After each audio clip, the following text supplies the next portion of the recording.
Hi guys, Big B here again today from Rainsall Performance. Today we have for you the Jaguar Xjs 3.6 straight 6. 1990 model, producing 222 brake horsepower and a 0 to 60 in 7.8 seconds, which ain't bad at all for a 1980s/90s car. The 3.6 is the AJ6 engine and was known as Jaguar's baby engine at the time. It was in a different variety of Jaguar cars, but obviously the XJS featured the 5.3 V12, which was the more stronger and popular engine. Also the XJRS did feature the 6-litre engine, which was also quite a powerful engine, but the 3.6, being the baby engine of the range, was still quite a nice powerful engine and did push this car quite well. This is a car that we've actually acquired ourselves, and it's another car that I've added to my fleet, so I was kind of twitching for another classic, so I thought I'd go down the XJS range. It's a car that I've always loved and absolutely loved the shape of it since I was a child, and I think I've finally managed to get myself a nice example. So let's have a look around at this one. If you've got any questions, drop them in the comments below. Like and subscribe if you like the channel. We'll have a few more videos of the XJS coming through, along with things to look out for when you're looking to buy one. But this current car originally was a bronze colour and has been resprayed in this beautiful Porsche chalk grey, which is a really nice colour. But we'll take you around the car and then we'll take it for a drive, see what you guys think. Let me know in the comments below what you think of the colour and what you think of this car if you've owned one. I've, like I said, absolutely loved them since I was a kid, and finally managed to get one, and so far enjoying it. It's an absolute beauty of a car. Let's check this one out, see what you think.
So the Jaguar Xjs 3.6, absolutely beautiful looking car in my opinion.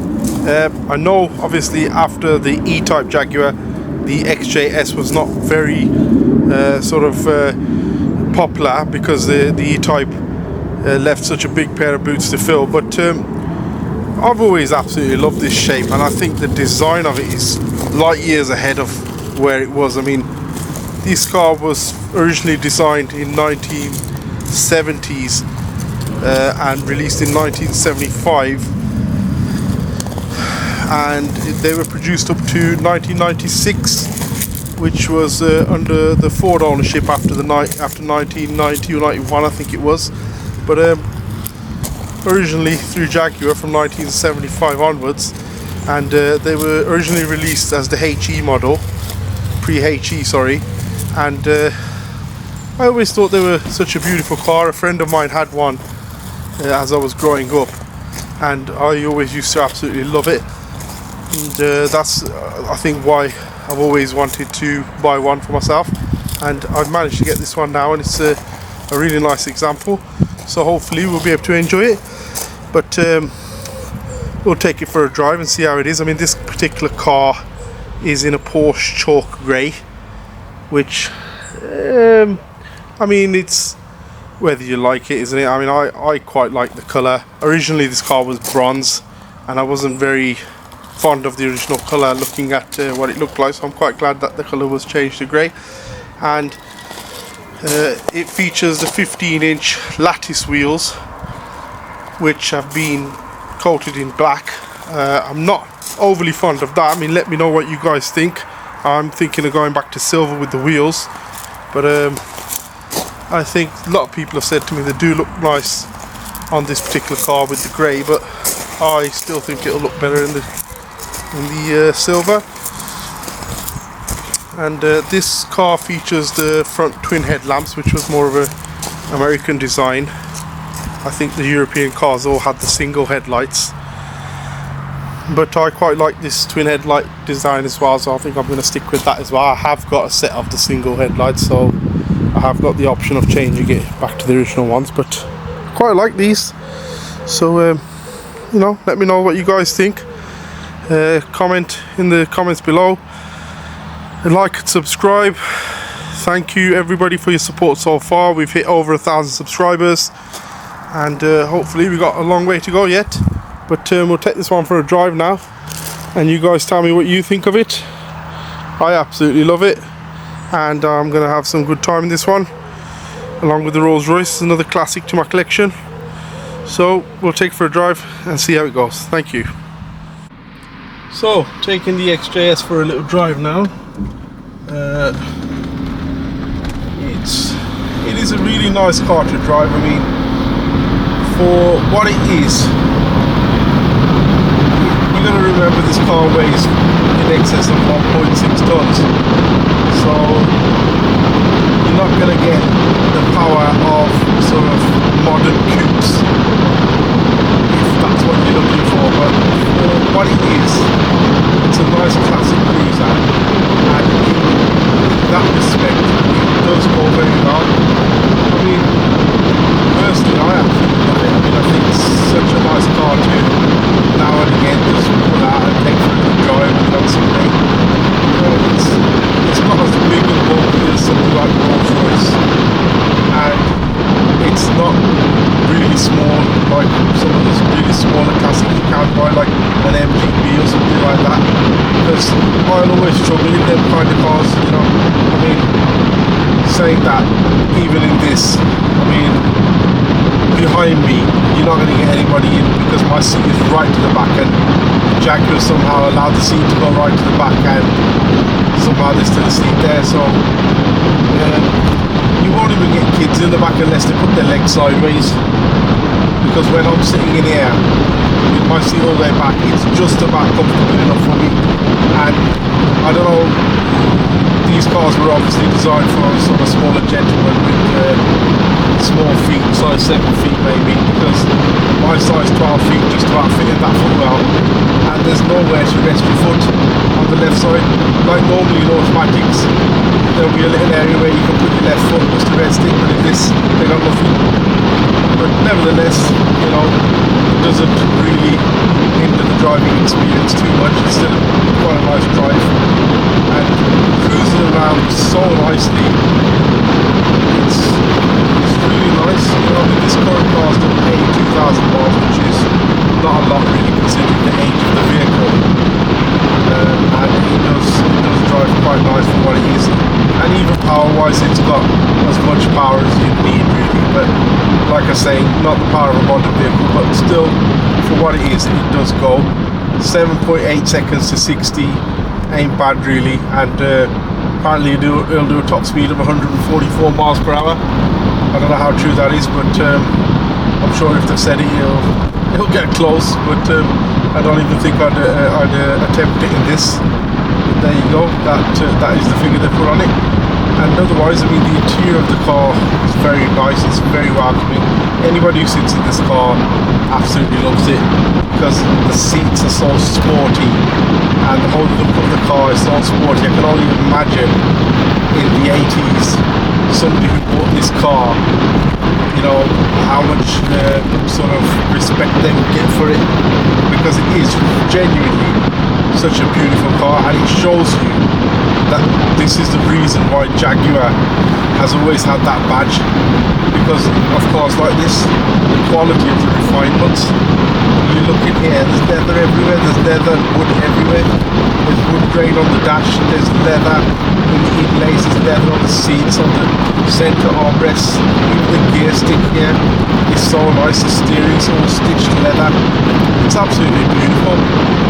You know, it's a place where you'd want to be, and I know a lot of sort of older cars can suffer from the headlining and things like that, sagging in these, but I mean, if you find yourself the right example and you find one which is either been very well looked after or one that's had a lot of money spent on it, then really you can't go wrong, because the prices of these at the moment are so reasonable. I think there's only one way they can go, and that's up. I mean, you can still buy a decent XJS, a 3.6 especially, for sort of £4,000 to £5,000, which for such a good looking classic with a good name like Jaguar, which you know is going to have that future potential, I think it's a lot of car. And for that kind of money, I mean, if you sort of look at what you're getting in classics these days for that kind of money, if we do some comparisons, for £5,000 you'll probably get in an 80s model. You can't even buy a decent Escort these days because the Fords have gone through the roof. You'll probably get like an old Rover P6 or something, or you'll get, like I said, an MG, or you can have to go for something a bit more modern and go for sort of mid-90s car, but a decent 80s car. I mean, even if you want to buy a decent Rolls, you're looking £10,000 these days, and even a decent Bentley, you're looking £10,000. So look at, in terms of the shape of this car, the Coupes, if you wanted to buy a Jensen Interceptor, let's say, which is a similar shape, obviously a totally different car and all, but you know, you're talking north of £50,000, and unless you want to go for like a Reliance Scimitar or something like that, but even they're fetching £3,000 plus, £4,000 plus, and wouldn't you rather be in a Jaguar? I know I would. And this is an absolute delight to drive. I absolutely love it.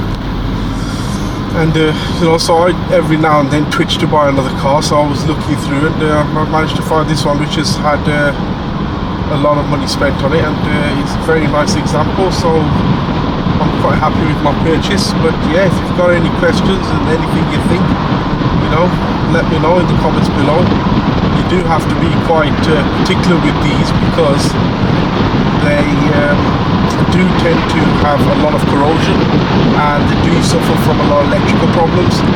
But you know, it's like a lot of old cars, isn't it? You tell me a classic car which doesn't suffer from corrosion, and you know, that's going to be there no matter what car you go for.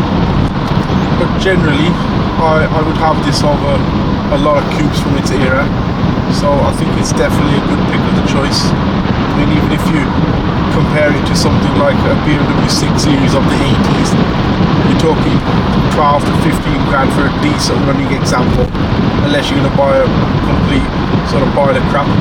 You can probably pick one up for 6-7 grand. But then if you compare it to something like a Mercedes, maybe a CE Coupe, or even I would put it on the level of an SL at least, and you know, a decent SL you're talking 7-8 grand as well. So it's I think it's, in terms of price range, it's still at a good price range, mainly because so many of these were produced and there's so many available for sale. You have got the option of going for the 5.3 V12 as well. I kind of steered away from the V12 because I think for me the engines are a little bit too complicated, and I decided I would be happy with the 3.6 because I don't really want it for the power. I just want the whole car and everything. And the 3.6 is, you can find a better example for a better price. So you know, if you can get a V12 which has been well looked after and you're quite confident that you're going to be okay with one of those, then yeah, go for that, and be, you know, it's a nice car. But I think for me the pick of the choice was the 3.6.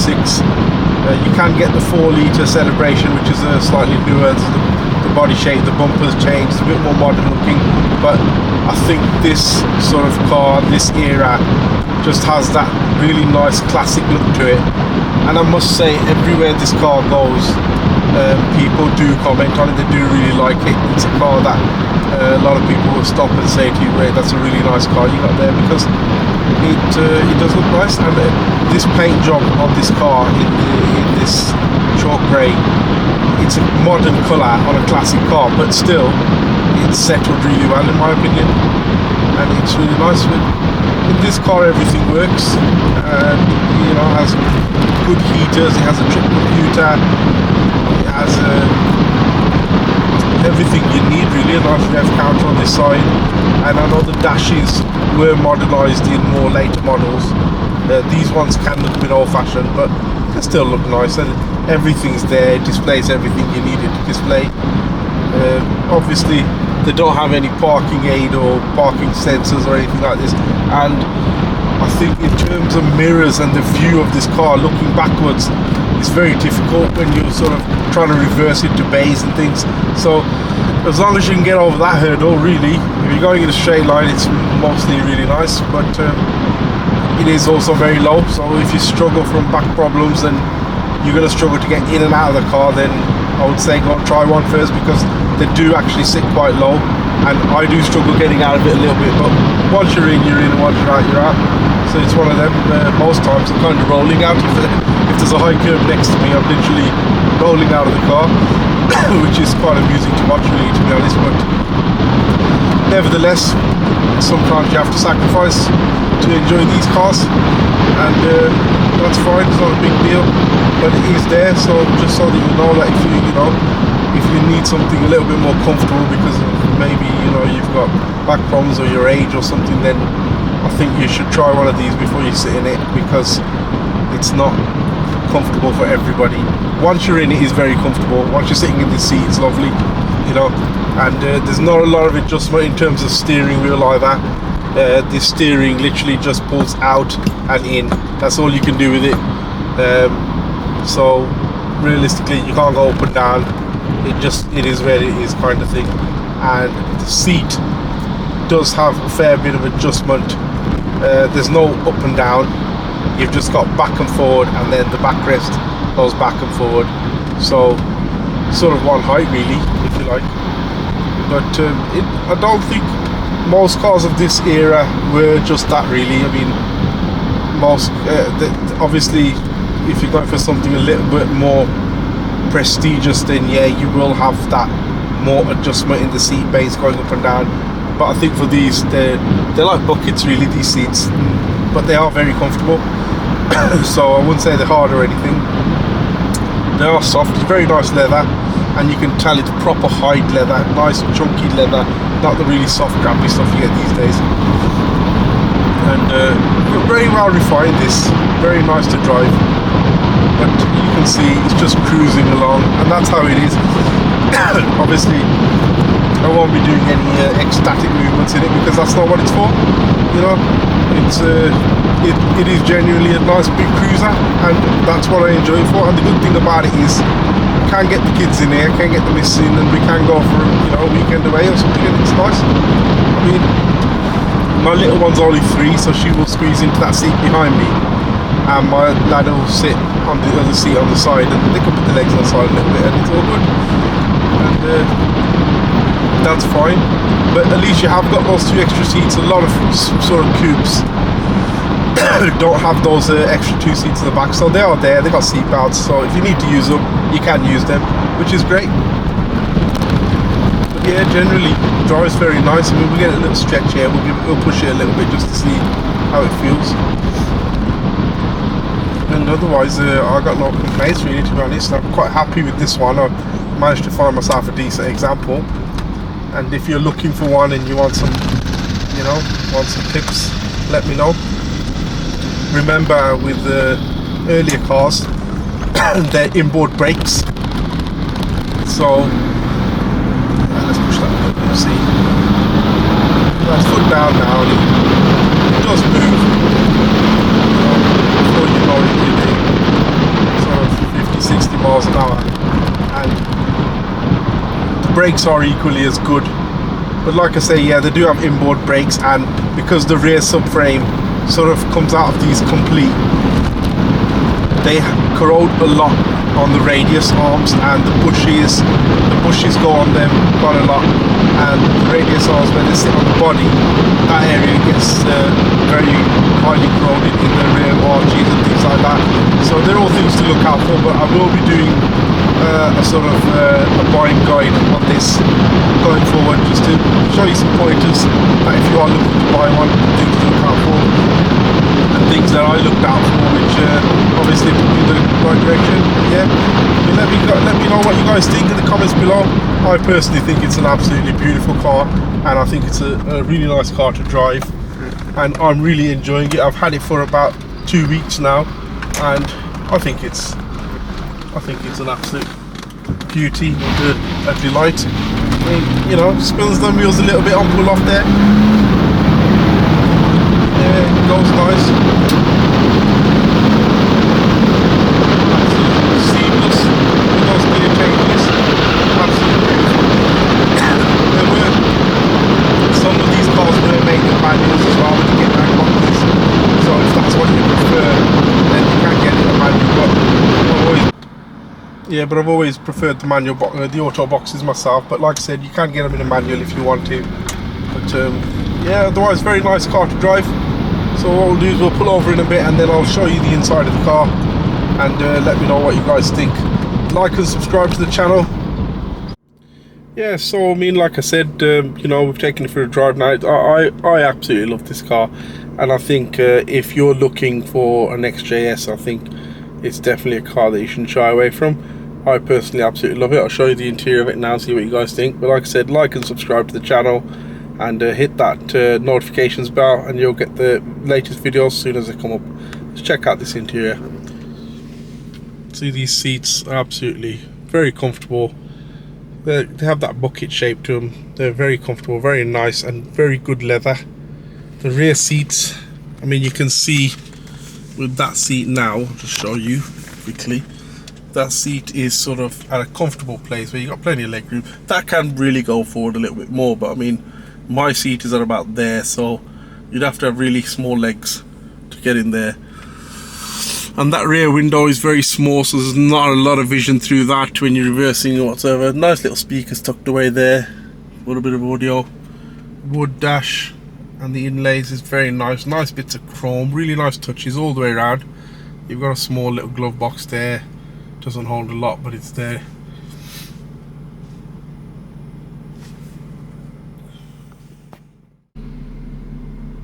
And if you look at the dash here, it's all nice wood grain finish.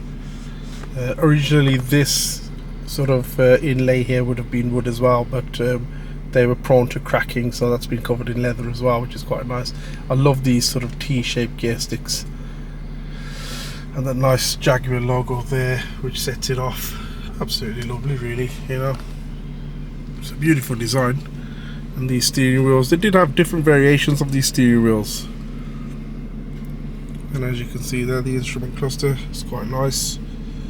Not as sort of nice as some of the newer vehicles, but shows you everything you need. You got a nice little rev counter there as well. And as you can see down there, there's not a lot of space in the footwell and not a lot of space around the steering wheel, but generally still quite nice. You have all the nice touches all the way down the sides as well, nice chrome and plenty of wood. Really a very nice and comfortable place to be. You have a little storage area here where you can put your bits and bobs and your sunglasses and whatnot. Cigarette lighter there to light your cigar, as a rich man would have been smoking back in the day. But yeah, generally really nice. Simple features like the air conditioning and heater controls there, nothing complicated. And that's an aftermarket stereo as well. But yeah, generally very nice, very comfortable. Let me know what you guys think of this car in the comments below, and like and subscribe. All your support is highly appreciated. Thank you very much for watching another one, and we'll see you guys soon with another feature of this car or something else coming in the way. See you guys soon. Thank you very much.